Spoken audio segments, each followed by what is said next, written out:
వసుదేవసుతం దేవం కంసచాణూరమర్దనం దేవకీ పరమానందం కృష్ణం వందే జగద్గురుం కృష్ణం వందే జగద్గురుం నిత్యాయ నిరవధ్యాయ సత్యానందచిదాత్మనే సర్వాంతరాత్మనే శ్రీమద్ వెంకటేశాయ మంగళం శ్రీనివాసాయ మంగళం. చెలువము నేలగా చెంగటలేవని కలతకు నెలవై నిలిచిన నెలతకు చెలువము నేలగా చెంగటలేవని కలతకు నెలవై నిలచిన నెలతకు కలలాల జడికి నిద్దుర కరవై కలలాల జడికి నిద్దుర కరవై అలసిన దేవేరి అలసిన దేవేరి అలమేలు మంగకు తెలవారదేమో స్వామి నీ తలపుల మొలకలో అలసిన దేవేరి అలమేలు మంగకు తెలవారదేమో స్వామి. మక్కువ మీరగా అకున జేరిచి అంగజు కేళికి పొంగుచు తేల్సగా మక్కువ మీరగా అకున జేరిచి అంగజు కేళికి పొంగుచు తేల్సగా ఆ మత్తునే మది మరి మరి తలచగా ఆ మత్తునే మది మరి మరి తలచగా అలసిన దేవేరి అలసిన దేవేరి అలమేలు మంగకు తెలవారదేమో స్వామి నీ తలపుల మొలకలో అలసిన దేవేరి అలమేలు మంగకు తెలవారదేమో స్వామి. శంకరం శంకరాచార్యం కేశవం బాదరాయణం సూత్రభాష్యకృతౌ వందే భగవంతౌ పునః పునః హరలీలావతారాయ శంకరాయ పరౌజసే కైవల్యకలనాకల్పాతరవే గురవే నమః. భూరంభాంశనలో నిలోంబరమహర్నాథో విమాంశుః పుమాన్ ఇత్యాభాతి చరాచరాత్మకమిదం యస్యైవ మూర్త్యష్టకం నాన్యత్కించన విద్యతే విమృశతాం యస్మాత్ పరస్మాద్ విభో తస్మై శ్రీ గురుమూర్తయే నమ ఇదం శ్రీ దక్షిణామూర్తయే.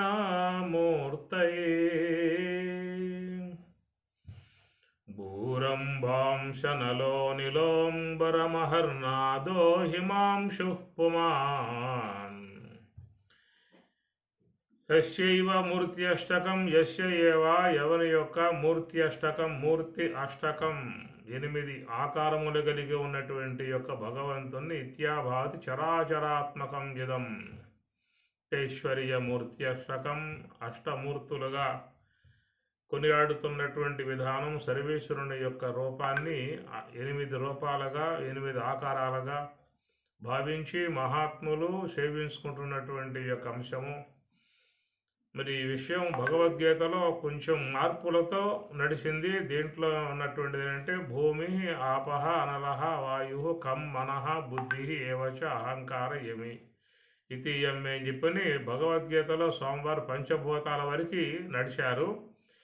ఆ తర్వాత అహంకార తత్వము, మహత్తత్వము, అవ్యక్త తత్వం అని చెప్పేసి అని అక్కడ వచ్చేటువంటి అంశాలు కఠోపనిషత్తులో కూడా ఇదే అంశాలుగా నడుస్తున్నటువంటిది.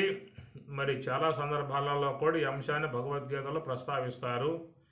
మహాభూతాన్యహంకారో బుద్ధిరవ్యక్తమేవ చ అని దాంట్లో కూడా అష్ట ప్రకృతుల యొక్క అంశాల గురించి ప్రస్తావించడం జరుగుతుంది.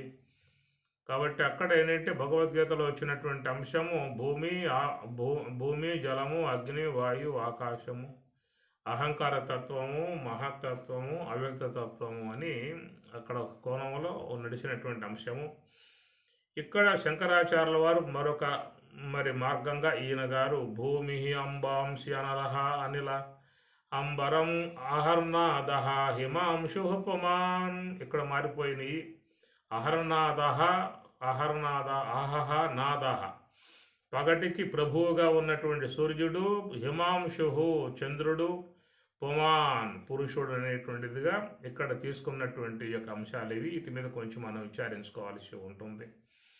సరే, ఏదైనా మూర్తి అష్టకం 8 విధాయకాలుగా చెప్తున్నటువంటి దానిని మనం నిన్నటి రోజు కూడా మూర్తి అష్టకం 8 ఆకారములుగా ఉన్నటువంటి యొక్క సర్వేశ్వరుణ్ణి ఆరాధించేటువంటి విధానముగా రమణ భగవానుల వారు అష్టమూర్తి భృత్తు దేవ పూజనం, అష్టమూర్తి భృత్తు 8 ఆకారములు కలిగి ఉన్నటువంటి యొక్క ఆ దేవదేవుణ్ణి రూపకంగా దేవ పూజనం పూజించే విధానముగా అనేటువంటిది. ఈ పూజ అనేటువంటి యొక్క అంశం మనకి అనేక శాస్త్రాలలో కూడా చెప్తున్నటువంటి యొక్క అంశము. భగవద్గీత ఎందు కూడా మనకి ఈ యొక్క అంశాలు వచ్చేటువంటివే. నిరంతరంగా భగవంతునికి నమస్కరించు, భగవంతునికి శరణవేడు. అనన్యాశ్చింతయంతో మాం ఏ జనా పర్యుపాసతే తేషాం నిత్యాభియుక్తానాం యోగక్షేమం వహామ్యహం. యో యో యాం యాం తరుం భక్తః శ్రద్ధయార్చితుం ఇచ్చతి తస్య తస్యాచలాం శ్రద్ధాం తాం ఏవ దదామ్యహం అనేటువంటిదిగా మనకి ఉపాసనా సంబంధమై ఉన్నటువంటి యొక్క అంశముగా చెప్పబడుతూ ఉన్నాయి. కనుక ఇక్కడ మరి దేవత ఆరాధనలు అనేటువంటి మనకి ఒక ఎందుకంటే పురాణములలో లక్షణప్రాయముగా చెప్పబడ్డటువంటి వాటిని మనం మరి నిన్న చెప్పుకున్నట్లుగా పృథివీ, జలము, అగ్ని వాటి యందు దేవతా సంబంధమై ఉన్నటువంటి ఆరోపణలు చేసుకుని సర్వేశ్వరుణ్ణి సాకారమూర్తిగా ఆరాధించుకునేటువంటి యొక్క విధానము. ఈ అంశాల మీదే మీకు భగవద్గీతలో కూడా 12వ అధ్యాయంలో అర్జునుడు ప్రశ్న వేస్తాడు. అయ్యా, సాకార విధానముగా పూజించేటువంటి ఉపాసకులు గొప్పవారా, నిర్గుణ పరబ్రహ్మతత్వాన్ని ఉపాసించేటువంటి వారు గొప్పవారా, ఇరువురులో ఎవరు యోగ విక్తమాహ బాగా ఎరిగి ఉన్నటువంటి వారని చెప్పేసి అని 2 అంశాలను కూడా అక్కడ ఆయన గారు ప్రస్తావించడం జరుగుతుంది. ఈ లోకములో ఉన్నటువంటి అంశము కాబట్టి ఆయన ఆ విషయాన్ని అక్కడ ప్రస్తావించటం జరిగింది. కనుక సాకార విధానములో ఆరాధించే వాళ్ళు ఉన్నారు, నిరాకార నిర్గుణ పరబ్రహ్మతత్వ విధానంగా ఆరాధించేటువంటి వాళ్ళు ఉన్నారు. మరి రెండింటి విషయం మీద సందేహం కలిగి అర్జునుడు వీరిలో ఎవరు మరి యోగ విత్తమాహ చక్కగా ఉన్నటువంటి వారనే విషయం చెప్పినప్పుడు అక్కడ స్వామివారు మరి చెప్పాలి కదా, అయ్యా సాకార విధానముగా ఆరాధించేటువంటి వారే గొప్పవారు అని కానీ, లేక నిర్గుణ నిరాకార తత్వ బ్రహ్మమును ఆరాధించేటువంటి వారు గొప్పవారు అనేటువంటి మాట ఏదో ఒకటి స్వామివారు చెప్పాలి. కానీ అడిగిన ప్రశ్నకి ఆయన గారు కొంచెం ఇబ్బందికర పరిస్థితి. ఎందుకంటే లోకంలో ఇరువురు ఉన్నారు. ఎవరు గొప్ప అన్నా మిగతా వాళ్ళకి తక్కువ చేసి మాట్లాడినట్లు అవుతుంది. ఇక భగవంతుడు మమ్మల్ని తక్కువ చేసి మాట్లాడాడు కదా అనే విధానంగా భక్తులు కూడా బాధపడే పరిస్థితి ఏర్పడుతుంది. కాబట్టి భక్తులు గొప్ప అని చెప్పారంటే మరి జ్ఞానులు నిర్గుణోపాసకులు వీళ్ళు చిన్నబుచ్చుకునే పరిస్థితి ఏర్పడుతుంది. లేదు ఇది గొప్ప అని చెప్పారంటే ఆ పక్క ఉన్నటువంటి యొక్క వాళ్ళు మమ్మల్ని తక్కువ చేసి స్వామివారు మాట్లాడారని చెప్పేసి అని వాళ్ళు మళ్ళా బాధపడే పరిస్థితి ఏర్పడుతుంది. అందువల్ల ఎవరికి బాధ కలగకుండా మధ్య మార్గంలో స్వామివారు తన సమాధానం చెప్పుకుంటూ పోవడం జరిగింది. ఇలాంటివన్నీ కొన్ని మరి ఇబ్బందికర పరిస్థితులు. ప్రశ్న వేసేవాడికి బాగానే ఉంటుంది, చెప్పేవారు ఇరకాటంలో పడే పరిస్థితి ఏర్పడుతుందన్నమాట. అందువల్ల మరి స్వామివారు ఏం చెప్పారు, మయ్యేవ మన ఆదర్శ, ఆయన ఎవరైతే నన్ను భక్తిపూర్వకముగా ఆరాధిస్తారో, మనసు పెట్టి ఆరాధిస్తారో వారు గొప్పవారనే విషయముగా మధ్య మార్గంలో మీకు ఆయన సమాధానం చెప్పే అంశం వస్తుంది. కాబట్టి నిర్గుణ ఉపాసన చేసేటువంటి వారు గొప్పవారా, సగుణ సాకార బ్రహ్మమును ఉపాసించేటువంటి వారు గొప్పవారా అని చెప్పనే మాటకి ఆడ ఏమీ కూడా చెప్పే అవకాశం కాదు. ఎందుకంటే ఈనాడు నిర్గుణ నిరాకార తత్వాన్ని ఉపాసించే విధానముగా ఉన్నటువంటి వీళ్ళందరూ కూడా ఒకప్పుడు సగుణ సాకార ఆకారం నుంచే వాళ్ళ యొక్క మార్గం ఆరంభం చేయబడింది. ఈనాడు పుణ్యాత్ములు మహాత్ములు మనకు లభ్యమయ్యారు కాబట్టి వారి యొక్క దివ్య బోధలను మనం అధ్యయనం చేయటం కారణంగా మనకి ఈనాడు బ్రహ్మం అంటే ఏమిటి, ఆత్మ అంటే ఏమిటి, మోక్షం అంటే ఏమిటి, మరి ఆ సోహం యొక్క సూత్రం అంటే ఏమిటి అనేటువంటి వాటి మీద అవగాహన కలిగింది కనుక మనం ఒక అడుగు ముందుకు వేసి ప్రయాణం చేయడానికి సౌలభ్యం దొరికింది. ఒకవేళ మనకే కనుక అలాంటి వాళ్ళు ప్రాప్తించి ఉండకపోయినట్లయితే మనం కూడా మామూలుగా అందరిలాగానే విగ్రహారాధన, పూజలు, వ్రతాలు, యజ్ఞయాగాదులలోనే ఉండిపోయే పరిస్థితి ఉండేది. అందుచేత లోకంలో ఇరు వర్గములు కూడా ఉంటాయి. ఎప్పుడూ ఉండేటువంటి విధానమే సాకార సగుణ ఆకారంగా భగవంతుణ్ణి ఆరాధించే వాళ్ళు ఉన్నారు, నిర్గుణ నిరాకార బ్రహ్మమును ఆరాధించే వాళ్ళు ఉన్నారు. నిర్గుణ తత్వమును ఆరాధించేటువంటి వాళ్ళ విషయం వచ్చినప్పుడు పరమాత్మ కొంచెం అక్కడ ఇది కష్టసాధ్యం అనేటువంటి మాట కూడా ఆయన అభిప్రాయం వ్యక్తపరిచారు. క్లేశ అధికతర తేషాం అవ్యక్త ఆసక్త చేతసాం అని కూడా ఆయన చెప్పారు.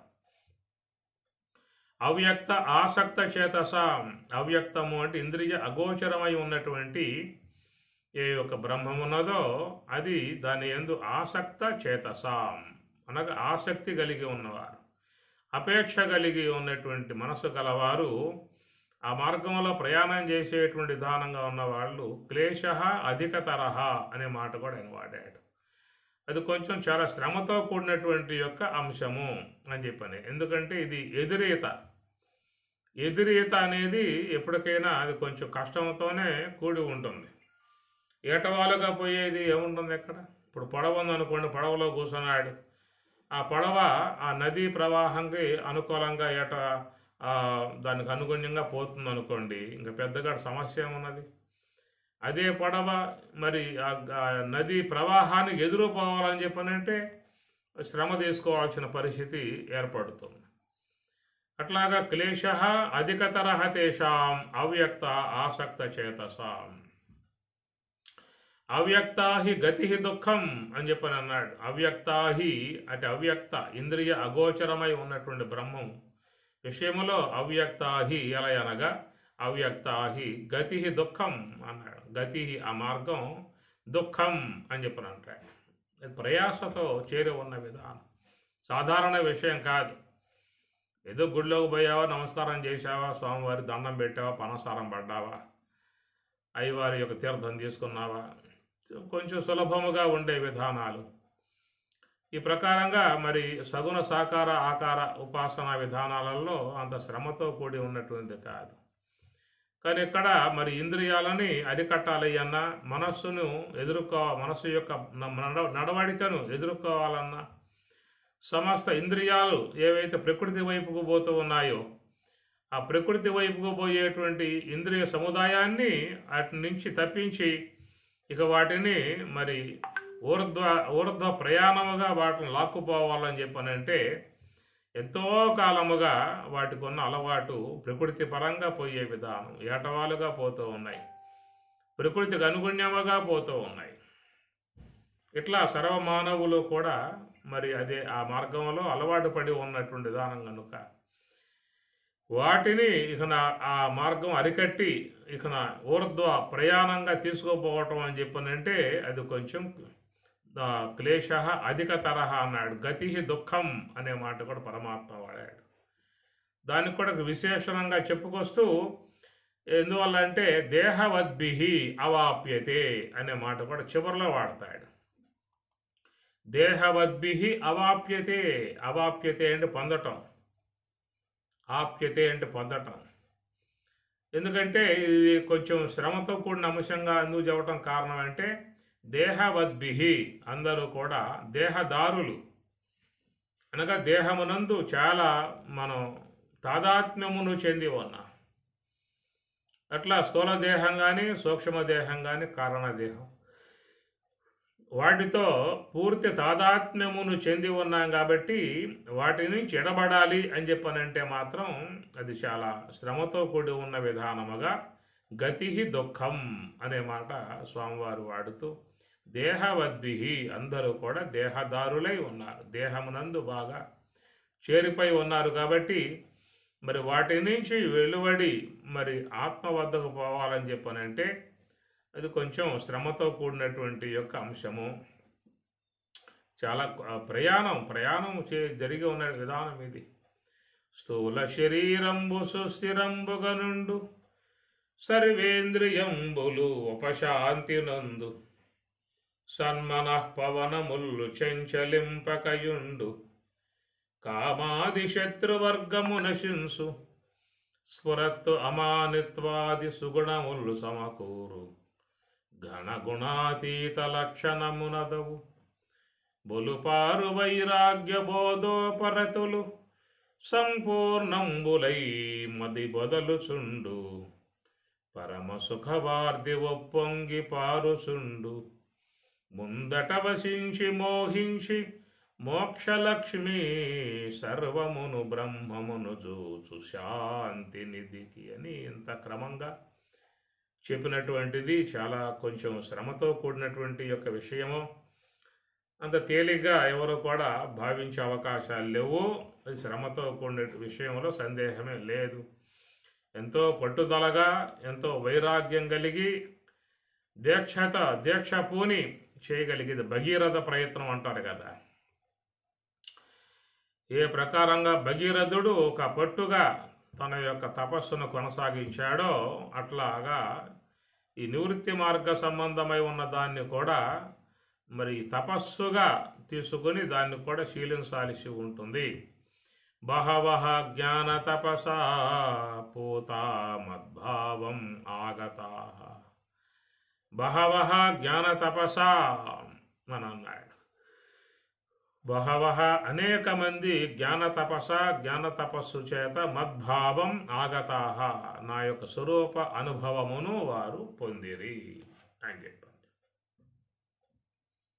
ఇది సామాన్యమైనటువంటి విషయం కాదు. ఇది కొంచెం శ్రమతో కూడినటువంటి యొక్క అంశమే. దీన్ని పట్టుగా అభ్యసించాలి, వైరాగ్యమును కలిగి ఉండాలి, శ్రద్ధను పూని ఉండాలి, ఎంతో పట్టుగా అభ్యాసం చేయాలి. ఎప్పుడెప్పుడు అవకాశం ఉంటుందో అప్పుడప్పుడల్లా కూడా ఈ సాధన యందు మనస్సు లగ్నం చేసుకోవాలి. సమయం దొరికిందా అంటే ధ్యానంలోకి వెళ్ళిపోతారు. ధ్యానులు ధ్యానం చేసేవాళ్ళు ఏమాత్రం కొంచెం సమయం దొరికిందా అంటే ఎమ్మటే వాళ్ళ నిఘాకి వెళ్ళిపోవటం చేస్తారు. అది అలవాటు అయి ఉంటుంది వాళ్ళకి. అయితే మనకేంటంటే ఏదన్నా కొంచెం అవకాశం దొరికిందా అంటే ఎమ్మటే సంభాషణలు ఎవరితోనో ఏదో ఒక బాధ కానిగా ఇతరుల గురించి, దేని గురించో దాని గురించి, దీని గురించి ఇట్లా చర్చనీయాంశములు మనం సాధారణంగా పెట్టుకుంటూ ఉంటాం. ఒకవేళ ఎవరో లేకపోతే తనలో తానే ఏవో ఆలోచనలు చేసుకోవటం లాంటిది చేస్తూ ఉంటారు.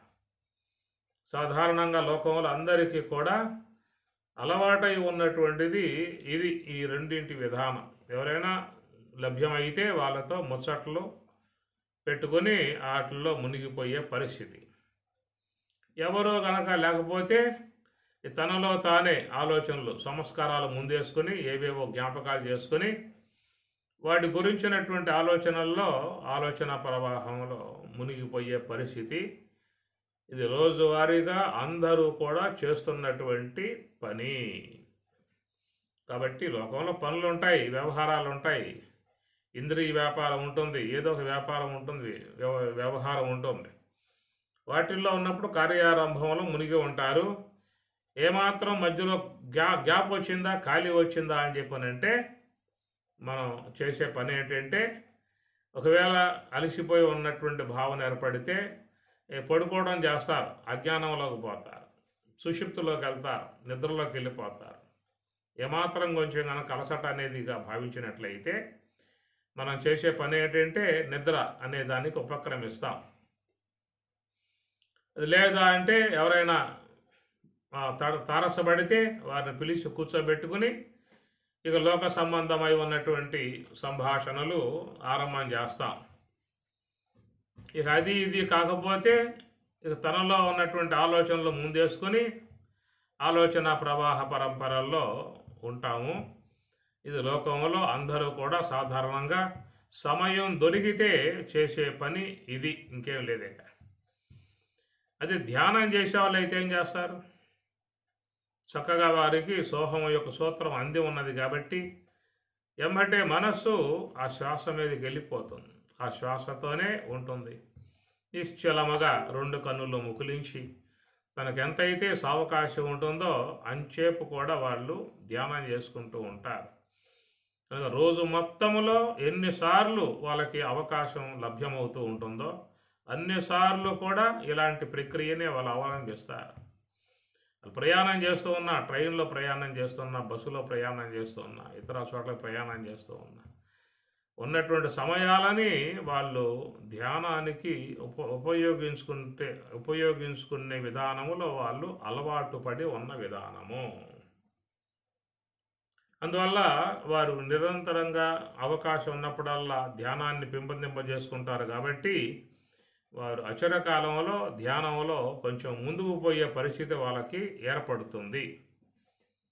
ఈ మిగతా వాళ్ళ విషయం చూసినట్లయితే ఇందా చెప్పుకున్నట్లుగా నిద్రకు పోవటమో, ఇతరులతో సంభాషణలో దిగటమో, లేదా మనస్సంబంధ ఆలోచనల్లో పగటి కళలు అంటారు కదా, వాటిలో మునిగిపోవటమో చేస్తూ ఉంటారు.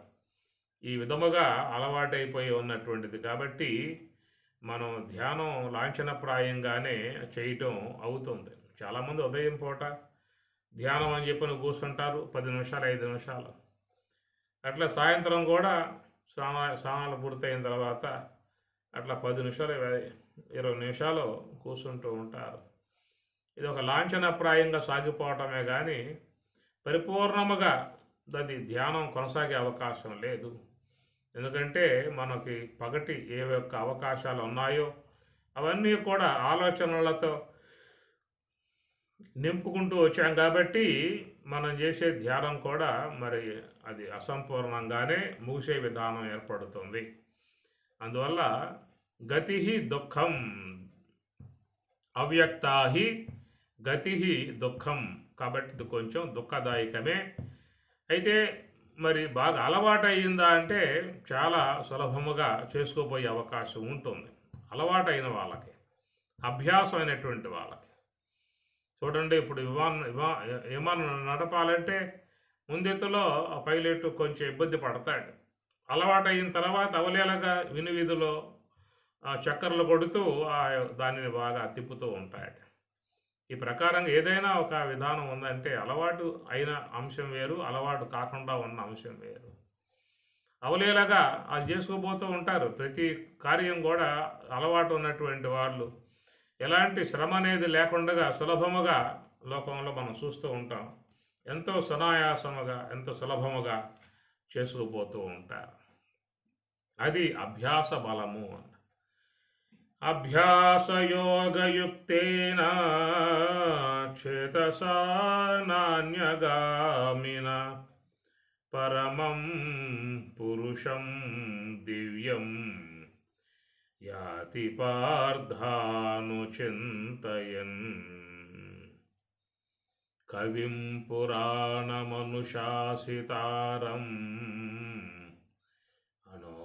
అనోరణీయాన్ సమనుస్మరేద్య సర్వస్య ధాతారవచింత్య రూపం ఆదిత్యవర్ణం తమసః పరస్థాత్ అభ్యాసయోగయుక్తేన చేతసా నా అన్యగామిన అనే మాట పరమాత్మ అంటాడు.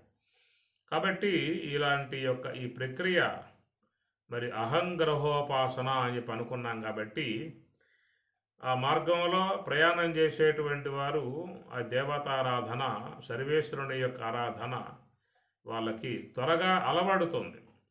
అనగా నిర్గుణ నిరాకార పరబ్రహ్మతత్వ ఏ యొక్క మోక్షమై ఉన్నదో, బ్రహ్మైక్య భావన కలిగే విధానం ఉన్నదో, జీవన్ముక్త స్థితి కలిగే విధానం ఉన్నదో, అలాంటి ఆ మార్గాన్ని గురించి స్వామివారు భగవద్గీతలో ఉటంకిస్తూ ఇది కొంచెం కష్టంతో కూడిన మార్గం, కొంచెం ఇబ్బందితో ఉన్నటువంటి విధానము. ఎందుకంటే ప్రకృతికి ఎదిరీదే పరిస్థితి ఇది. మిగతావన్నీ ప్రకృతికి ఏటవాలుగా అనుకూలముగా పోయే మార్గం కాబట్టి అది కొంచెం ఇబ్బంది కాదు. ఇది ఈ గతి అవ్యక్తాహి గతి దుఃఖం దేహవద్భి దేహదారులు దేహంలో అనగా స్థూల దేహముతో బాగా తాదాత్మ్యం చెంది ఉన్న, సూక్ష్మ దేహముతో పూర్ణముగా తాదాత్మ్యము చెంది ఉన్న, కారణదేహములో పూర్తిగా మిళితమై ఉన్న. ఎందుకంటే కారణదేహం పట్టే మనకి జీవత్వం ప్రాప్తించింది. అట్లా కారణదేహంలో పూర్తిగా మునిగిపోయి ఉన్నాం. సూక్ష్మదేహంతో బాగా మిళితమై వ్యవహార విధానాలలో బాగా దాంట్లో చేరిపోయి ఉన్నా, సూక్ష్మదేహంలో చేరిపోయి ఉన్నా. ఇక ఈ ప్రారబ్ధానుగుణ్యముగా ప్రాప్తించినటువంటి స్థూల దేహమునందు ఊరికే పూర్ణముగా తాదాత్మ్యం అయిపోయాం, తాదాత్మ్యం చెంది ఉన్నాం. కాబట్టి ఈ ప్రకారముగా ప్రకృతితో పూర్ణముగా విలీనం చెంది ఉన్నటువంటి పరిస్థితి జీవుడు. కాబట్టి ఈ యొక్క ప్రకృతితో పూర్ణముగా ఉన్నటువంటి అతడు ప్రకృతి యొక్క మార్గానికి అనుగుణ్యముగా పోవటం అని చెప్పనంటే ఎవరికి కూడా ఏ శ్రమ లేదు, అందరూ పోతున్న విధానమే కదా. లోకంలో సకల మానవులు సకల జీవులు కూడా ప్రకృతి యొక్క అనుగుణ్యముగా పోతున్నటువంటి వాళ్ళు. కాబట్టి ఏ ప్రయాస అనేది లేదు. రోజు మొత్తం మీద ప్రయాణం చేసినా మనకు ప్రయాస ఉండదు ఏమి. ఇలాంటి యొక్క దాన్ని ఎందు మనం అలసటకు గురయ్యే పరిస్థితి లేదు. కానీ కాసేపు నివృత్తి మార్గ విధానంలో ప్రకృతిని అరికట్టే విధానముగా, ఇంద్రియాలను అరికట్టే విధానముగా, ఇంద్రియ మార్గాలని అరికట్టే విధానం, మనసు యొక్క పోకడను దాన్ని ఆపేటువంటి విధానం, ఇవన్నీ కూడా ఏంటంటే నివృత్తికి సంబంధించిన అంశము. కాబట్టి ఇక్కడ మనిషి ఎక్కువసేపు నిలవలేడు. కాసేపు ఓ పావు గంట కూర్చున్నాడు అంటే ఎమ్మటే లేచిపోవాలనే పరిస్థితి ఏర్పడుతుంది. అందువల్ల ఏంటంటే ఇది అవ్యక్తాహి గతి దుఃఖం దేహవద్భి అని పదాలు స్వామివారు చెప్తూ, దేహవద్భి దేహదారులు దేహముతో తాదాత్మ్యము చెంది ఉన్నారు, స్థూల దేహముతో బాగా తాదాత్మ్యమును చెంది ఉన్నారు, సూక్ష్మదేహముతో బాగా మిళితమైపోయి ఉన్నారు, కారణదేహములో పూర్ణముగా లీనమై ఉన్నారు. తత్కారణంగా జీవత్వం కలిగి ఈ మూడింటితోనే తాదాత్మ్యముతో వ్యవహరించే విధానం. కాబట్టి ఈ ప్రకారముగా మరి బహిర్గతముగా సాకార విధానముగా సాకార ఉపాసన, దాన్ని ప్రతీక ఉపాసన, ఆ విధముగా పోయేటువంటి వాళ్ళు ఎక్కువ మంది ఉంటారు, సులభంగా పోతూ ఉంటారు. కానీ లోనికి పోయేది మాత్రం అది కొంచెం శ్రమతో కూడినటువంటి అంశమే. దానికి చెప్పే మాట వైరాగ్యము అన్నారు.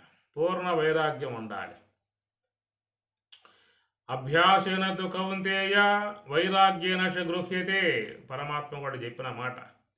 నా వల్ల కావట్లేదయా దాన్ని ఆపటము, అది చాలా వేగంగా పోతా ఉన్నది, వాయువులాగా దూసుకుపోతా ఉన్నది, దాన్ని ఆపటం సాధ్యమయ్యేదిగా కనపడటం లేదు అని మొరబెట్టుకున్నప్పుడు పరమాత్మ కూడా మరి ఆ మాట వాస్తవమే అని అంగీకరించి నీవు దీన్ని పట్టుగా సాధించాల్సి ఉంటుంది. కాబట్టి వైరాగ్యం పోను, అభ్యాసము కలిగి వైరాగ్యం కలిగి నువ్వు ప్రయత్నం చేయాల్సి ఉంటుంది అనే విధానముగా చెప్పిన విధానం. కాబట్టి అష్టమూర్తి బృద్దేవ పూజనం అనగా సర్వేశ్వరుణ్ణి ఆరాధించే విధానం. అష్టమూర్తి అన్నప్పుడు అది సర్వేశ్వరుని యొక్క ఆకారము అనేది భావించాల్సి ఉంటుంది. దాన్నే వేమన కూడా మరి అభవుడగును అని చెప్పనంటూ అష్టతనువులకును ఆదిమమైనట్టి ఆదిశక్తి గూడి అభవుడగును భయము లేకయుండు బ్రహ్మజ్ఞుడగు యోగి విశ్వదాభిరామ వినురవేమ. భయము లేకయుండు బ్రహ్మజ్ఞుడగు యోగి, యోగి అని చెప్పని అన్నాడు అక్కడ. కాబట్టి ఆ యోగి ప్రయాణం చేసేటువంటి విధానం అంతా ఏంటంటే ఆయన మహాకారణాన్ని ఆశ్రయించాడు. ఆదిశక్తి గూడి అభవుడగును. ఆదిశక్తి అంటే అది మహాకారణము, శుద్ధ సాత్విక బ్రహ్మాకార వృత్తి. దాన్ని ఆది పరాశక్తి అన్నారు. ఆదిశక్తి గూడి అభవుడగును అంటే ఆది పరాశక్తి అని చెప్పనేది అది మహాకారణ స్వరూపిణి. కనుక మహాకారణము అనేదే మనకు ఈ శ్వాస అనేదిగా కనబడుతున్నటువంటి అంశం. మహాకారణం కనబడదు, కానీ మహాకారణం యొక్క కార్యమే ఈ శ్వాస అని చెప్పేసి అని. ఆ మహాకారణం యొక్క కార్యమే తెలివి అనేటువంటిది. మహాకారణం యొక్క స్థూల రూపమే శ్వాస, తెలివి, ఈ రెండు చెప్పుకొచ్చారు. మహాకారణం అనే దాన్ని ఏమన్నారంటే శుద్ధ సాత్విక విద్య అంటారు. శుద్ధ సాత్విక బ్రహ్మాకార వృత్తి అని, శుద్ధ సాత్విక విద్య అని చెప్పనే మాట అది మహాకారణ స్వరూపిణి, మహాకారణము. మహాకారణం ఎందుకు చెప్పారు ఆ పదాలు అంటే మహాపూజాయాం, పూజనీయమై ఉన్నటువంటిది కాబట్టి దాన్ని మహాకారణము అన్నారు. నేత్ర స్థలములో ఉన్నదాన్ని కారణము అంటారు. కారణ దేహము అనే మాట చెప్పారు కదా, ఇక్కడ కారణ దేహము అన్నారు, అక్కడ మహాకారణము అనే పదాలు మహాత్ములు వాడిన విధానం. కారణ దేహం ఎందుకన్నారంటే అది మన పుట్టుకలకు కారణమై ఉంటాం, కారణముగా దాని కారణ దేహం. అజ్ఞానాన్ని కారణదేహం అంటారు. అది పుట్టుకల కారణం. అది ఇది మహాకారణం, మహాపూజాయాం అనగా పూజనీయతకు కారణమై ఉన్నది కాబట్టి దీన్ని మహాకారణం అన్నారు. ఈ మహాకారణమునందు ఉండే మరి ఆ సర్వేశ్వరుణ్ణి ఆరాధించి సర్వేశ్వరుని అనుగ్రహముతో వాళ్ళు శుద్ధ బ్రహ్మంలోకి వెళ్ళిపోవాల్సి ఉంటుంది. అందువల్ల ఇక్కడ వేమన ఆదిశక్తి గూడి అభవుడగును. ఆదిశక్తి అంటే మహాకారణ స్వరూపము. దాన్నే స్వామివారు మీకు మూలాధార చక్రానికి కూడా అన్వయం చేశారు. అక్కడ మూలాధార చక్రానికి చక్కటి అన్వయం దాన్ని స్వామివారు చూపించటం జరిగింది. స్థూల దేహానికి మూలముగా శ్వాస, సూక్ష్మదేహానికి ఆధారముగా ఎరుక అన్నారు. ఈ శ్వాసకు ఎరుకకు మూలమై ఉన్నది అది మహాకారణ స్వరూపం, ఆది పరాశక్తి అన్నారు. దాని శుద్ధ సాత్విక బ్రహ్మాకార వృత్తి. ఆ విధముగా మరి యోగులై ఉన్నటువంటి వారు అట్టి ఆ శుద్ధ సాత్విక బ్రహ్మాకార వృత్తిని ఆశ్రయించి ఆమె అనుగ్రహముతో వాళ్ళు శుద్ధ బ్రహ్మములో చేరిపోతూ ఉన్నారు. ఆ శుద్ధ బ్రహ్మములో చేరిపోయే అంశమే ఇక్కడ ఆయన వేమన చెబుతూ అభవుడగును అన్నాడు.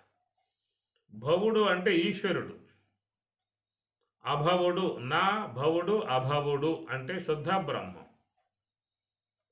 కనుక శుద్ధ బ్రహ్మమునందు భవ పుట్టుకలు లేవు, కానీ భవుడు అన్నప్పుడు ఈశ్వరుడు. జీవులు ఏ కర్మలు చేసుకుంటూ ఉంటారో వాళ్ళ కర్మానుగుణ్యముగా వాళ్ళకి శరీరాలని ప్రసాదించేవాడుగా ఉన్నాడు. కర్మ ఫల ప్రదాత అని చెప్పని కదా. కనుక ఆ జీవులకు మరి జీవితంలో వాళ్ళు చేసుకున్నటువంటి కర్మలకు ప్రతిఫలాన్ని ఆయన ప్రసాదించేటువంటి వాడుగా ఉన్నాడు కాబట్టి భవుడు అన్నారు. ఆది పరాశక్తిగా ఉన్నటువంటి ఆమెను భవాని, ఈయన భవుడు, ఆయన అమ్మగారు భవాని. కనుక ఆ యొక్క జీవులు ఏ కర్మ అయితే అలా ఆచరించారో ఆ కర్మానుగుణ్యముగా ప్రకృతి మాత వాళ్ళకి దేహాలు శరీరాలు ప్రసాదించేదిగా ఉన్నది కాబట్టి భవాని అని చెప్పని. భవుడు అని చెప్పనంటే మరి ఆ కర్మలకు అనుగుణ్యముగా వాళ్ళకి ఆ ఫలములు ప్రసాదించేటువంటి వాడు. కర్తురాజ్ఞయా ప్రాప్యతే ఫలం కర్మ కిం పరం కర్మ తజ్జడం. కర్తురాజ్ఞయా ప్రాప్యతే ఫలం. కర్తు ఆజ్ఞయా, కర్తయగు సర్వేశ్వరుని యొక్క ఆజ్ఞతో ప్రాప్యతే ఫలం, వారు చేసుకున్నటువంటి కర్మలకు ఫలములను ప్రసాదించేది సర్వేశ్వరుడు. కర్మ కిం పరం కర్మ తజ్జడం. కర్మ కిం పరం, అదేనా పరమమా? తత్ జడం, జడాత్మకమై ఉన్నటువంటి కర్మలు స్వతసిద్ధముగా ఫలితములను ప్రసాదించలేవు. అవి ఫలవంతములు కావాలంటే ఈశ్వర సన్నిధిలో మాత్రమే ఫలవంతములు అవుతాయి. కాబట్టి ఈ ప్రకారముగా జీవితంలో మానవులు ఏ యొక్క ఉత్తమ జన్మలు కోరుకుని సత్కర్మలు ఆచరించారో, పుణ్యకార్యములు శీలించారో, యజ్ఞయాగాదులను చక్కగా ఆచరించారు, వాటి ద్వారా పుణ్యాన్ని వాళ్ళు సమకూర్చుకున్నారు. అంటే ఆ పుణ్యాత్ములుగా ఉన్నటువంటి వారికి సరే అంటే పుణ్యయుక్తమై ఉన్నటువంటి శరీరాలని ప్రసాదించే విధానములు ఆయన గారు భవుడు అని చెప్పని. కాబట్టి ప్రకారముగా ఈశ్వరుడు భవుడు గాగా అభవుడగును అభవుడు అనగా బ్రహ్మము అభవుడు. ఆయన పుట్టుకలను ప్రసాదించేవాడు కాదు, సమస్త పుట్టుకలకు స్వస్తి చెప్పేవాడు. పుట్టుకల రాహిత్యాన్ని చేసేటువంటి వాడు అభవుడు, బ్రహ్మము. కనుక బ్రహ్మము యొక్క అనుభవముతో వారికి పుట్టుకల సంబంధమై ఉన్నటువంటి అంశం తొలగింపజేయబడుతుంది. అందుచేత ఇక్కడ మరి అష్టమూర్తులకు ఆదిమమైనట్టి ఆదిశక్తి గూడి అభవుడగును అనే మాటలు చాలా అద్భుతముగా ఉండే మాటలు.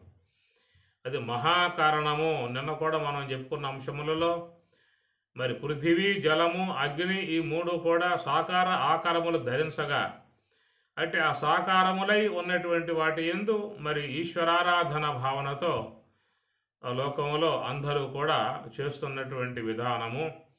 కనుక అగ్ని ద్వారా ఆరాధించే అంశము, నదీ నదములను ఆరాధించి దేవతలకి అర్ఘ్యములు అర్పించేటువంటి విధానము.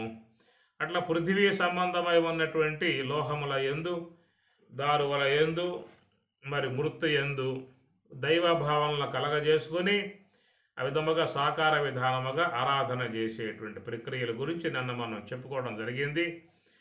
ఈ ప్రకారముగా సాకారత్వమును పొందినటువంటి యొక్క సర్వేశ్వరుని యొక్క ఆకారముల యందు ఉపాసనా భావనతో వాళ్ళు చేస్తున్నటువంటి విధానమైతే, మరి ఆకార రహితముగా ఉన్నటువంటివి రెండు కాగా ఆ రెండింటిలో ఒకటి మాత్రమే అందుబాటులో ఉన్నదన్నమాట. ఒకటి మాత్రమే అందుబాటులో ఉన్నది. వీళ్ళకేమో మూడు అందుబాటులో ఉన్నాయి. అనగా ఉపాసనా మార్గంలో, భక్తి మార్గంలో పోయేటువంటి వారికి సర్వేశ్వరుని యొక్క అష్టమూర్తులలో మూడు మూర్తులు అనేటువంటివి వాళ్ళకు అనుకూలముగా ఉన్నటువంటిది. కాబట్టి ఆ మూడింటి యందు వాళ్ళు తమ యొక్క ఆరాధనా భావనను చేసుకొని సర్వేశ్వరుణ్ణి ఆరాధిస్తున్న విధానం ఉపాసనా మార్గం అన్నారు. ఇక యోగులుగా ఉన్నటువంటి వాళ్ళ విషయం చూసినట్లయితే, ఎందుకంటే భగవద్గీతలో చెప్పుకున్నాం కదా, సాకార ఆకారముగా ఉపాసన చేసేవాళ్ళు గొప్పవారా, నిర్గుణ నిరాకార పరబ్రహ్మ తత్వమును ఉపాసించేటువంటి యోగులు గొప్పవారనే ఒక ప్రశ్న వచ్చింది. కాబట్టి ఇక్కడ మనం ఈ యొక్క విషయంలో చెప్పుకుంటూ మరి ఈ సాకార విధానముగా ఉన్నటువంటి వారికి ఏమో మూడింటి యందు ఉపాసన అంశముగా వాళ్ళు చేయించుకోవటానికి అవకాశములుగా ఉన్నాయి. కానీ ఇక్కడ మరి యోగులై ఉన్నటువంటి వారు, యోగులకి ఎలాంటి పదార్థాలు ఉండవేక, ప్రకృతి పదార్థాలు వాళ్ళకు ఉండవేక, కేవలం నివృత్తి అంశముగానే వాళ్ళు తీసుకున్నటువంటి భావన. కాబట్టి మరి యోగులుగా ఉన్నటువంటి వారికి ఆరాధనా యోగ్యముగా ఉన్నటువంటి ఏంటంటే ఎదురుగా రెండు ఉన్నప్పటికీ కూడా ఒకటే వాళ్ళకి ఉపకరించేదిగా ఉన్నది. ఆకాశం అందుబాటులో లేదు వాళ్ళకి. మరి ఆకాశ కార్యమగు ఒక వాయువు మాత్రమే వాళ్ళకి అందుబాటులో ఉన్నటువంటి అంశం. అందుచేత సాకార విధానముగా ఉన్న వాటిలో మరి యోగులుగా ఉన్నటువంటి వారు ఒక శ్వాసను మాత్రమే వాళ్ళు ఆశ్రయించి భగవంతుని శుద్ధ బ్రహ్మమును ఆరాధించుకునే విధానంగా ఉన్నది. కాబట్టి ఈ విషయంలో మనం గమనించినట్లయితే నివృత్తి మార్గమునకు ప్రవృత్తి మార్గమునకు ఈ రెండు కూడా చాలా దగ్గరగా కనపడుతున్నటువంటి అంశం. ఎందుకంటే శ్వాస యొక్క ఆశ్రయం ద్వారా పైకి పోతే ఆ పైన ఉన్నది ఏమిటంటే ఆకాశం. వాయువు దాటితే ఏమొస్తుంది? మనకి ఆకాశం వస్తుంది. కాబట్టి తైత్రీయంలో మీకు ఆకాశ శరీరం అనే పదం వాడాడు. ఆకాశ శరీరం బ్రహ్మ సత్యాత్మ ప్రాణారామం మన ఆనందం శాంతి సమృద్ధం. అన్ని మాటలు అక్కడ చాలా మంచిగా వాడాడు. ఆకాశ శరీరం. కాబట్టి ప్రకారంగా ఎవరైతే మరి ఉపాసనా విధానములో అహంగ్రహోపాసన విధానములో శ్వాస యొక్క ఆశ్రయమునకు వచ్చేశారో ఇక వాళ్ళు బయటికి పోయే అంశం లేదు. ఇక శ్వాస గమనికలోకి వచ్చారు అంటే ఇక 3 ద్వారాలు మూసుకుపోతాయి. ఏ యొక్క 3గా మనం చెప్పామో ఆపోస్థలం పృథివీ, ఆకాశస్థలం జలము, నేత్రస్థలం అగ్ని చెప్పాం కదా. కాబట్టి ఆ పృథివీ జలము అగ్నుల యందు ఒక ఉపాసనా విధానములో సాకారాకారాలుగా చేసే విధానం. కాబట్టి ఎప్పుడైతే 4వ దగు వాయువు యొక్క ఆశ్రయంలోకి వెళ్ళిపోయారో ఈ 3 కూడా మూసుకుపోవడం జరుగుతుంది. అనగా నోరు మూతపడుతుంది, చెవులు వినికిడి తగ్గిపోతుంది, కన్నుల యొక్క రెప్పలు మూతపడతాయి. ఈ 3 మూతపడే పరిస్థితి ఎప్పుడు అంటే 4వ దగు వాయువు, ఇంద్రియ అగోచరమై ఉన్నటువంటి వాయువు, అది మనలో ప్రాణశక్తిగా ఉన్నటువంటి విధానం. అందరికీ జీవనం. అది లేకపోతే ఇక ఏ ప్రాణి కూడా విశ్వంలో మనగలిగే అవకాశం లేదు. సకల జీవులే కాదు, సకల మానవులకు ప్రధానమై ఉన్నటువంటి జీవన స్థానమై ఉన్నటువంటిది వాయువు అన్నమాట. ఆ యొక్క వాయువు అనేటువంటిది మరి యోగులకు మోక్షకారకమైంది. జీవనం సర్వభూతేషు, సమస్త జీవులకు జీవన కారణమై బ్రతుకు కారణమై ఉన్నటువంటి గాలి వాయువు, అది మనలో శ్వాసగా ఉన్న అంశం. కాబట్టి అట్టి ఆ గాలి మోక్షానికి కారణమైంది యోగులకు. సమస్త ప్రాణులకు జీవనానికి కారణమైంది.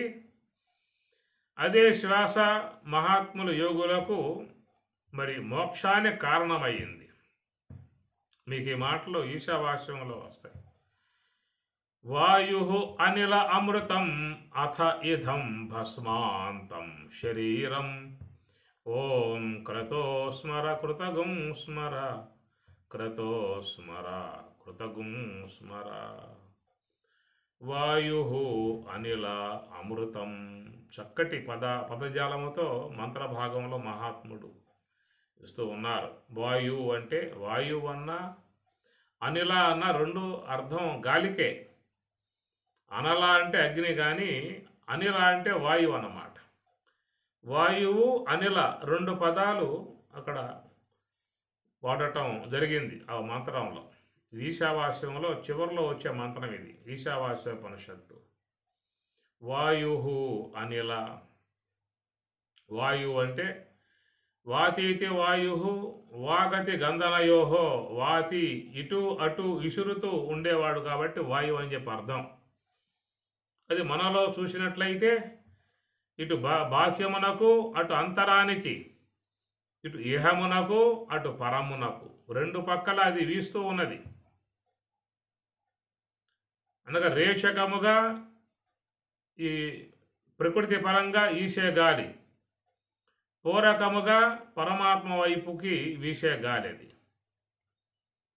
హకార శివరూపాయ సకార శక్తి రుచ్యతే అన్న విధానములో. కాబట్టి పూరకము అనేటువంటి భాగమేమో భగవంతుని వైపుకు పోతా ఉన్నది, రేచకము అనేటువంటి భాగమేమో ప్రకృతి వైపుకు పోతూ ఉన్నది. ఇతః తతః ఇటు అటు సంచరించే విధానముగా ఉన్నదే వాయువు. నిరంతరముగా ఇహం వైపుకి పరం వైపుకి సుషుమ్నాలో పోతా ఉన్నది. అదే మహాకారణము నుండి మళ్ళా బయటికి వస్తూ ఉన్నది. పృథివీ ద్వారముకుండగా బయటికి వస్తూ ఉన్నది, సుషుమ్న ద్వారముకుండగా లోపలికి పోతూ ఉన్నది. అందువల్ల లోనికి పోయే శ్వాస హకారము శివరూపం అన్నారు, బయటికి వచ్చేటువంటి యొక్క శ్వాస సకారము శక్తి రూపము అన్నారు. హకార శివరూపాయ. కాబట్టి ఈ ప్రకారముగా మహాకారణాత్మకమగు ఘ్రాణమునందు సంచారం చేసేదిగా ఉంటేనేమో అది రేచకము అని, అదే సుషుమ్న ద్వారమునందు సంచారం చేసేదిగా ఉంటేనేమో దాన్ని పూరకము, రేచకము, పూరకము. ఇటు అటు ఇహమునకు పరమునకు వారధిగా ఉందన్నమాట. యహ సేతు ఈజానానామక్షరం అని మీకు కఠోపనిషత్తులో వచ్చే మంత్రం అండి ఇది. యహ సేతు ఈజానానాం అక్షరం. అక్షరం అంటే ఈశ్వరుడు, క్షరం అంటే జీవుడు. అక్షరాత్మకమై ఉన్నటువంటి ఈశ్వరుడు మన శరీరంలో ఈ యొక్క ప్రాణస్వరూపముగా ఉన్నటువంటి ఈశ్వరుడు ఆయన ఎట్లా సంచారం కలిగి ఉన్నాడని చెప్పానంటే, యహ సేతు ఈజానానాం అక్షరం. సేతువు అనే పదం వాడతాడు కఠోపనిషత్తులో. సేతువు అంటే వంతెన అన్నమాట. యువతల దరి నుంచి అవతల దరికి పోవాలన్నా, అవతల దరి నుంచి యువతల దరి రావాలన్నా సేతు ఉపయోగపడుతుందన్నమాట. సేతు అంటే వంతెన, దాని సేతు అంటారు. రామసేతు అన్నారు కదా. అట్లాగే ఈ యొక్క శ్వాస అనేది కూడా సేతువుగా ఉన్నది అన్నారు. అది బహిర్గతంగా రేచకముగా వచ్చిందా అని చెప్పనంటే అది ఇహంలోకి చేరటానికి అనుకూలంగా ఉన్నది. ఇహం యొక్క వైపు ప్రయాణం చేసి ఈ ప్రకృతి సంబంధమై ఉన్నటువంటి వాటిను ఆస్వాదించడానికి అనుకూలంగా ఉన్నది. అదే శ్వాస పూరకమై సుషుమ్న వైపుకు పోయింది అని చెప్పనంటే అక్కడ బ్రహ్మమును పొందటానికి అనుకూలముగా ఉన్న విధానం. ఇతః తతః ఇటు అటు వాతి విసిరేవాడు. రెండు వైపులా విసురుతూ ఉన్నది గాలి.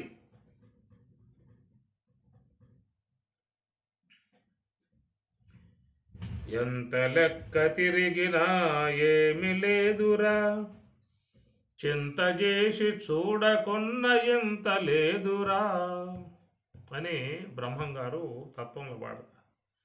ఎంత లెక్క తిరిగినా ఏమి లేదురా, చింత చేసి చూడకున్న ఇంత లేదురా, ఆకాశమున గాలి విసరే అదిగో చూడరా, ఆ గాలి మూలమేమో గాని దివ్యమాయరా.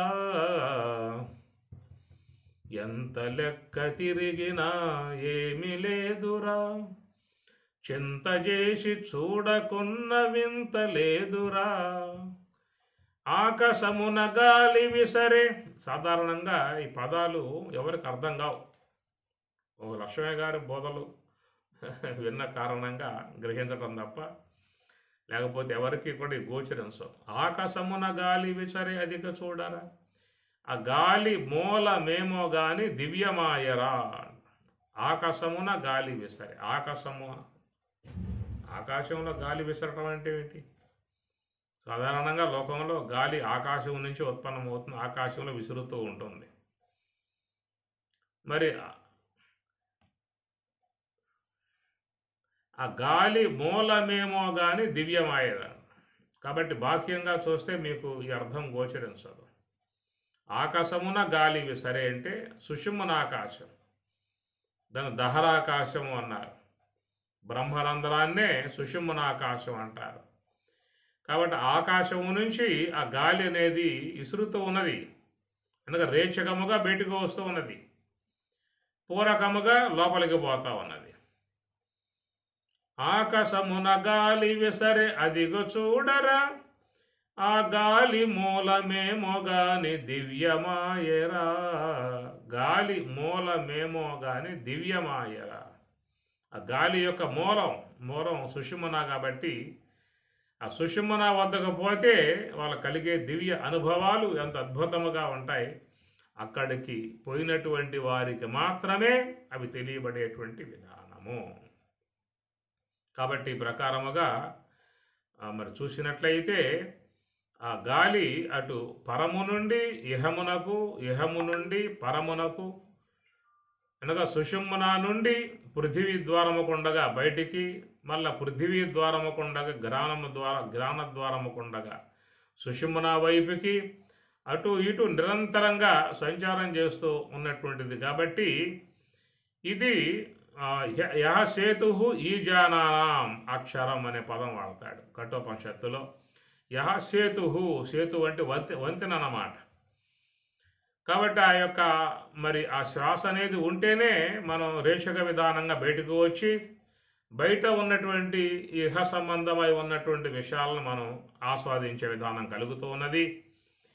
అదే యోగులై ఉన్నటువంటి వారు ఆ శ్వాస యొక్క ఆశ్రయంలో మనసును పెట్టి నివృత్తి మార్గంలో పయనించినప్పుడు వాళ్ళు బ్రహ్మము యొక్క తీరానికి వాళ్ళు చేరతారు. కాబట్టి అటు బ్రహ్మ తీరము చేరుకోవాలనే అపేక్ష కలిగి ఉన్నటువంటి యోగులకు, ఇటు ప్రపంచ తీరము చేరుకోవాలనేటువంటి అపేక్ష కలిగి ఉన్నటువంటి యొక్క విషయ సంబంధ అభిలాషులకు అది సేతువై ఉన్నది.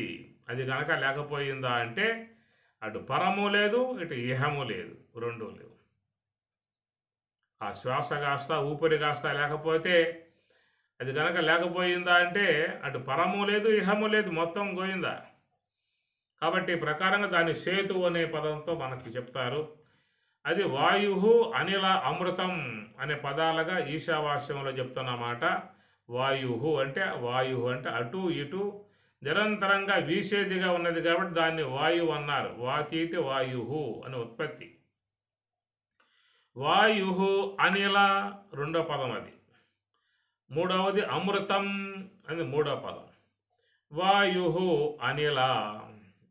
అనిల అంటే అనప్రాణనే, సమస్త ప్రాణులను తన ప్రాణశక్తితో జీవింపజేసేదిగా ఉన్నది కాబట్టి దానిని అనిల అని చెప్పనన్నారు. వాయు, అనిల అని అర్థం. అలాగా ఉన్నటువంటి యొక్క ఆ శ్వాస యొక్క ఆశ్రయంలో మహాత్ములు ఎప్పుడూ కూడా ఉంటారు కాబట్టి వారు పొందేటువంటి యొక్క స్వరూపం అమృతం. వాయు, అనిల, అమృతం అథ ఇదం భస్మాంతం శరీరం. కనుక ఈ ప్రకారంగా ఈ యొక్క ప్రాణశక్తి మనలో నిరంతరంగా సంచారం చేసేదిగా ఉన్నదో, మహాకారణమునందు సంచారం చేసేదిగా ఉన్నదో, అటు ఇహమునకు పరమునకు వారధిగా ఉన్నటువంటి యొక్క శ్వాస రేషకముగా ఉన్న దాని నుంచేమో సాకార విశ్వమును పొందే విధానము, పూరకం అనేటువంటి అంశము ద్వారా పరమాత్మను పొందేటువంటి విధానముగా ఉన్నటువంటి వారధిగా ఉన్నటువంటి ఈ శ్వాస, దాని యొక్క ఆశ్రయములో ఉన్నటువంటి వారు అమృతం, వారికి అమృత ప్రాప్తి పొందే విధానం కలుగుతుంది. హంస యొక్క ఆశ్రయం ద్వారానే అమృత ప్రాప్తిని, బ్రహ్మప్రాప్తిని పొందాల్సి ఉంటుంది. నాస్తి మృతం మరణం యస్య సహా అమృతం అని చెప్పిన అన్నారు. కాబట్టి ప్రకారముగా అమృత ప్రాప్తిని పొందింపజేసేటువంటి ఏ యొక్క శ్వాస ఉన్నదో దానిని ఇక్కడ వాయు, అనిల రెండు పదాలతో వాడి మూడవ పదముగా అమృతం అన్నారు. కనుక వారు ఆ అంశ యొక్క ఆశ్రయం ద్వారా లోన ఉన్నటువంటి ఏ యొక్క శుద్ధ బ్రహ్మమునదో అట్టి ఆ శుద్ధ బ్రహ్మ ప్రాప్తిని పొందటం జరుగుతుంది. అట్టి ఆ శుద్ధ బ్రహ్మ ప్రాప్తిని పొందినటువంటి వారికి ఏమవుతుంది అంటే భస్మాంతగుం శరీరం. ఓం క్రతోస్మర కృతగుం స్మర, క్రతోస్మర కృతగుం స్మర, భస్మాంతగుం శరీరం. భస్మాంతగం శరీరం, శరీరము భస్మమైపోతుందని చెప్పని అన్నారు. భస్మమైపోతుంది అని అన్నారు. ఈ మాట భగవద్గీతలో కూడా వస్తుంది. యథైధాంసి సమిద్ధోగ్ని భస్మసాత్ కురుతేర్జున, జ్ఞానాగ్ని సర్వకర్మాణి భస్మసాత్ కురుతే తథా. యథా ఏదాంసి సమిద్ధోగ్ని, యథా ఏదాంసి బాగా మండేటువంటి అగ్నిలో సమిధలు కట్టెలు వేసినట్లయితే భస్మసాత్ కురుతే, ఏ ప్రకారముగా అన్నీ కూడా బూడిదగా చేయబడుతూ ఉన్నాయో అట్లాగా మరి తస్మాస తదా ఆ ప్రకారముగా జ్ఞానాగ్ని ద్వారా సమస్త కర్మలు సూక్ష్మదేహం అనేటువంటిది దగ్ధమైపోతున్నట్లుగా చెప్తున్నమాట. భస్మాంతం శరీరం.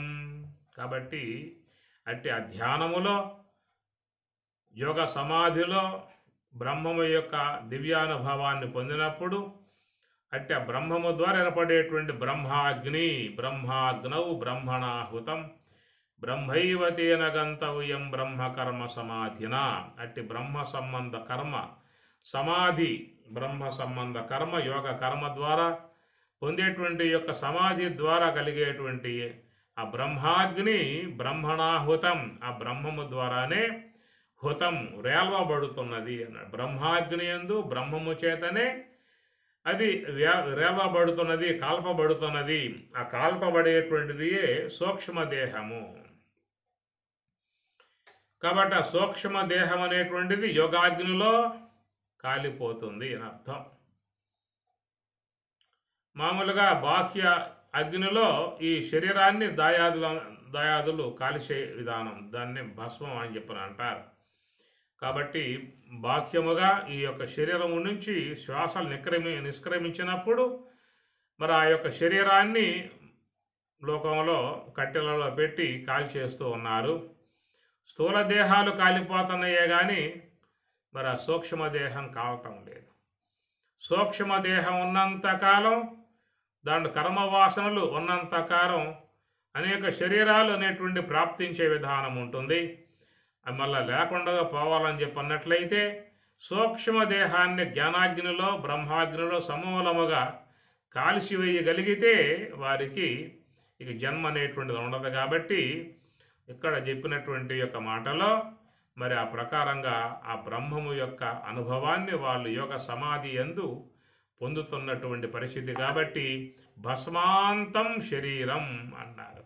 ఓం క్రతోస్మర కృతగుం స్మర, ఓం క్రతోస్మర కృతగుం స్మర. అది ఓంకార సత్రయాగములాగా ఓం క్రతు అన్నమాట. ఓం క్రతు అని చెప్పనంటే అకారము దాటి ఒకారం, ఒకారము దాటి మకారం, మకారం దాటి అర్ధమాత్ర, అర్ధమాత్ర కూడా దాటి శుద్ధ బ్రహ్మము చేరుకునే విధానము అది ఓం క్రతో అన్నారు. ఓం క్రతో స్మర కృతగుం స్మర, ఓం క్రతో స్మర కృతగుం స్మర. అది ఓంకార క్రతు, అది నివృత్తి మార్గం.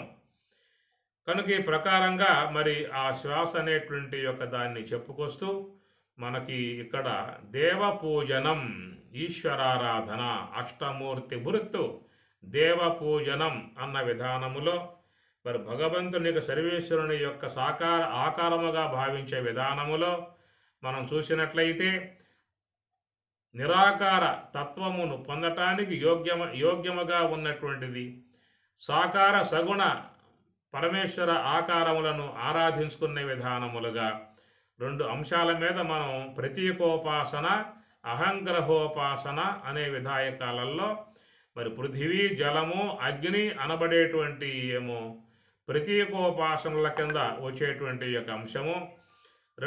మూడవది అనగా ఆ యొక్క శ్వాస అనబడేటువంటి యొక్క అంశము, అది గాలి అది ఆకార రహితం. ఆకార రహితమై ఉన్నటువంటివి అమూర్తములుగా ఉన్నటువంటివి గాలి, ఆకాశం కాబట్టి కనుక యోగులుగా ఉన్నటువంటి వారు 4వ స్థానమగు ఈ యొక్క శ్వాసను వినియోగించుకొని వాళ్ళు పరబ్రహ్మతత్వాన్ని పొందే విధానముగా వాళ్ళు ఉన్నారు. కాబట్టి అష్టమూర్తి బురుద్దేవ పూజనం ఆదిశక్తి గూడి అభవుడగును, ఆదిశక్తి గూడి అభవుడగును, అష్టతనువులకును ఆదిమమైనట్టి ఆదిశక్తి గూడి అభవుడగును, భయము లేకయుండు బ్రహ్మజ్ఞుడగు యోగి. అటు యోగులై ఉన్నటువంటి వారు మాత్రమే ఎలాంటి యొక్క భయం లేదిక అభయం సత్వ సంశుద్ధి జ్ఞానయోగ వ్యవస్థితి. ఆ జ్ఞానయోగమునందు మరి నిలకడగలిగి స్థితి కలిగి ఉన్నటువంటి వారికి ఏముంటుందయ్యా అంటే అభయం. ఇక వాళ్ళకి ఎలాంటి భయం ఉండదు. కేవలం వాళ్ళు బ్రహ్మజ్ఞానులై బ్రహ్మస్వరూపులై ఉండేటువంటి విధానము. భూరంభాంశనలో నిలోంబరమహర్నాథో విమాంశు పుమాన్ ఇత్యాభాతి చరాచరాత్మకమిదం యస్యైవ మూర్త్యష్టకం నాన్యత్కించన విద్యతే విమృశతాం యస్మాత్ పరస్మాత్ విభో. తస్మై శ్రీ గురుమూర్తయే నమ ఇదం శ్రీ దక్షిణామూర్తయే. తస్మై శ్రీ గురుమూర్తయే నమ ఇదం శ్రీ దక్షిణామూర్తయే. ఓం సహనా భవతు సహనౌ భునక్తు సహ వీర్యం కరవావహై తేజస్వినావధీతమస్తు మా విద్విషావహై. ఓం శాంతి ఓం శాంతి శాంతి. హరి ఓం తత్సత్.